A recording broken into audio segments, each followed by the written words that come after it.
कई बार भूल भी जाते हैं क्योंकि। ठीक है, अब चालू करते हैं अपन। Question number 14।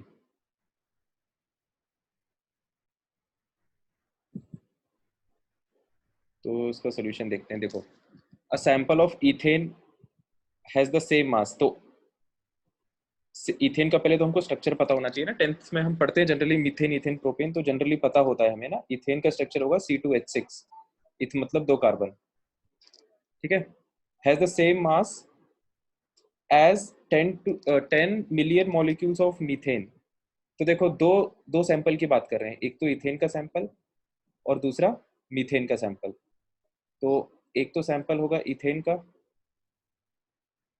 जिसमें ऐसे बहुत सारे इथेन के मॉलिक्यूल्स होंगे, C2H6, C2H6, ऐसे बहुत सारे मॉलिक्यूल्स होंगे। सैंपल में बहुत सारे मॉलिक्यूल्स होते हैं। और पैरेलल में एक दूसरा सैंपल है, sample of ethane, sorry methane, sample of methane. Methane का फॉर्मूला क्या होता है? CH4, है ना। ये भी आई होप, ये मैं मान के चल रहा हूँ कि ये सब पता होगा तुम्हें, 10th में पढ़ा है हमने। और इन केस किसी को नहीं भी पता हो तो IUPAC नॉमेनक्लेचर जब हम पढ़ेंगे या ऑर्गेनिक केमिस्ट्री जब हम चालू करेंगे तो उसमें दोबारा ये सब चीजें आएंगी। ठीक है, तो ये मीथेन का सैंपल हो गया जिसमें बहुत सारे मीथेन के मॉलिक्यूल्स हैं। अब सवाल ये कह रहा है कि a sample of ethane has the same mass as sample of methane. तो ये जो इथेन का सैंपल है, इसका मास अगर x ग्राम है, तो क्वेश्चन के हिसाब से मीथेन के सैंपल का मास भी x ग्राम है। ठीक है, अब दूसरा रिलेशन क्या बोल रहा है ये? Has the same mass as 10 million molecules of methane. तो ये मीथेन का जो सैंपल है जिसका मास x ग्राम है, इसमें कितने मॉलिक्यूल्स हैं मीथेन के? कैपिटल N CH4, मतलब number of molecules of methane is 10 million, 10 million, है ना। तो मिलियन में कितने जीरो होते हैं?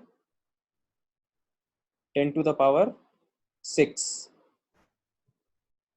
ठीक है, तो 10 मिलियन मतलब 10 × 10⁶। ठीक है, इसमें कोनो समस्या तो नहीं? तो अब ये कह रहे हैं कि इसका मास और इसका मास सेम है। ठीक है, how many C2H6 molecule does the sample contain. तो इस सैंपल में C2H6 के कितने मॉलिक्यूल होंगे ये हमको निकालना है ना। तो क्वेश्चन ने हमको ये, क्वेश्चन को हमने डायग्रामेटिकली लिख लिया है। अब बस इसमें फॉर्मूला लगाना चालू करते हैं। तो देखो, इसका मास, इसका निकालना है अपन को मास इथेन का। तो क्वेश्चन को उल्टा चालू करते हैं, जो हमको अननोन निकालना है पहले उस पर फोकस करते हैं। ठीक है, तो नंबर ऑफ पार्टिकल्स के लिए हमने कौन सा फॉर्मूला पढ़ा है? एक ही फॉर्मूला पढ़ा है। क्या होता है? Number of moles is equal to mass by molar mass is equal to number of particles by Avogadro's number.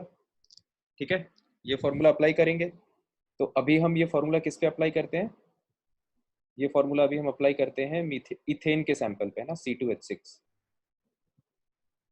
तो जब ये फॉर्मूला इथेन के लिए अप्लाई करेंगे, तो अब देखो अपन को कौन कौन सा टर्म्स अपने लिए इंपॉर्टेंट है।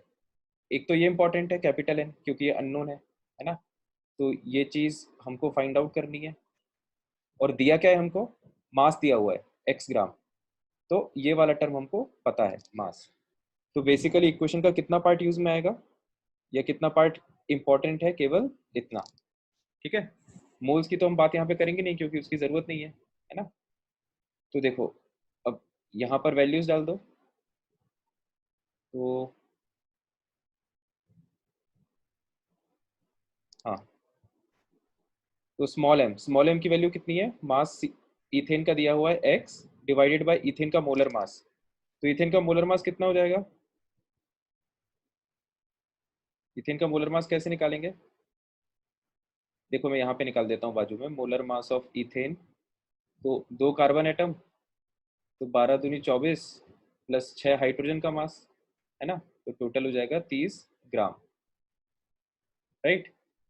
तो ये इथेन का मास हो गया 30, molar mass is equal to capital N divided by Avogadro's number Na, है ना।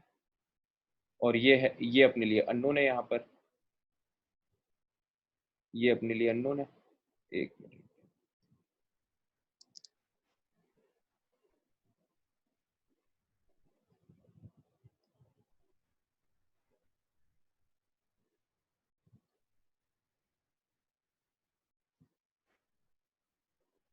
हाँ,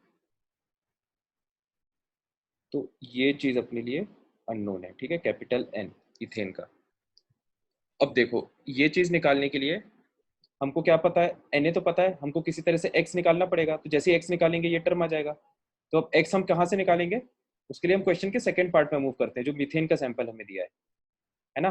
तो अब ये सेम फॉर्मूला हम दोबारा मीथेन के लिए लगाएंगे, ठीक है। तो मीथेन के लिए भी वही फॉर्मूला लगाओ, मास बाय मीथेन का मोलर मास कितना आ जाएगा, 12 और 4 16 is equal to number of molecules of methane capital N CH4 molecules of methane divided by Avogadro's number, और ये है मॉलिक्यूल्स ऑफ इथेन C2H6। तो भाई अब इसमें देखो ये वैल्यू अपन को पता है, ये वैल्यू यहाँ पे आ जाएगी, तो इससे हमारे पास x की वैल्यू आ जाएगी, है ना, क्योंकि हमें बाकी सारी चीजें पता चल गई इस इक्वेशन में। तो जैसे x की वैल्यू आएगी, x की वैल्यू को उठा के यहाँ पे रख देना, ठीक है। तो हमारा कैपिटल N आंसर आ जाएगा, ठीक है वेदांत, निकल जाएगा अब आंसर।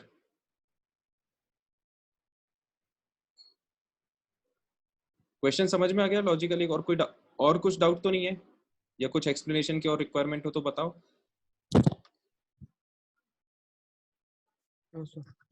ठीक है, तो आंसर निकाल के देख लेना, और नहीं मैच करे तो दोबारा पूछ लेना। अब अपन आगे बढ़ते हैं।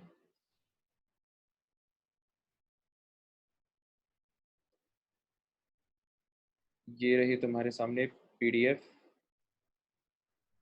और बताओ 14 के बाद क्वेश्चन नंबर 14 ऑनवर्ड्स, मतलब क्वेश्चन नंबर 15 ऑनवर्ड्स, 15 16 में डाउट है किसी को?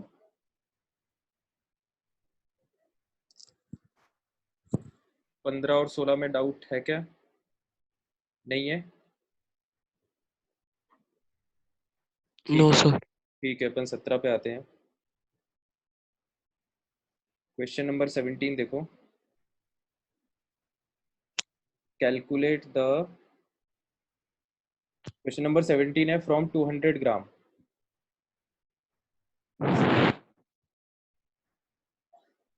तो इसको कॉपी कर लेते हैं पहले तो। How many moles of CO2 are left.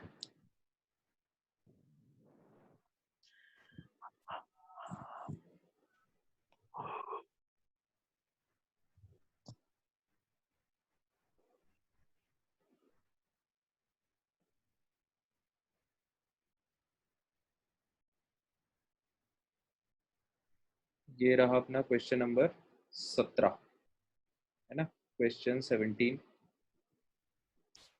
From 200 milligram of CO2 10 to the power 21, ये पावर में है ना, इसको कंफ्यूज मत होना, पावर में 10 to the power 21 molecules are removed, how many moles of CO2 are left. देखो इस तरह का क्वेश्चन अपन ने किया था वैसे कल, तो 200 मिलीग्राम CO2, तो अगेन एक CO2 का हमको सैंपल दिया हुआ है, एक CO2 का सैंपल दिया हुआ है जिसमें CO2 के बहुत सारे मॉलिक्यूल्स हैं, ठीक है। तो इस सैंपल का वजन कितना है, 200 मिलीग्राम, स्मॉल m मतलब मिली, और इस सैंपल में से 10 to the power 21 molecules are removed. तो इस सैंपल में से कुछ पोर्शन अपन ने रिमूव कर दिया होगा, है ना।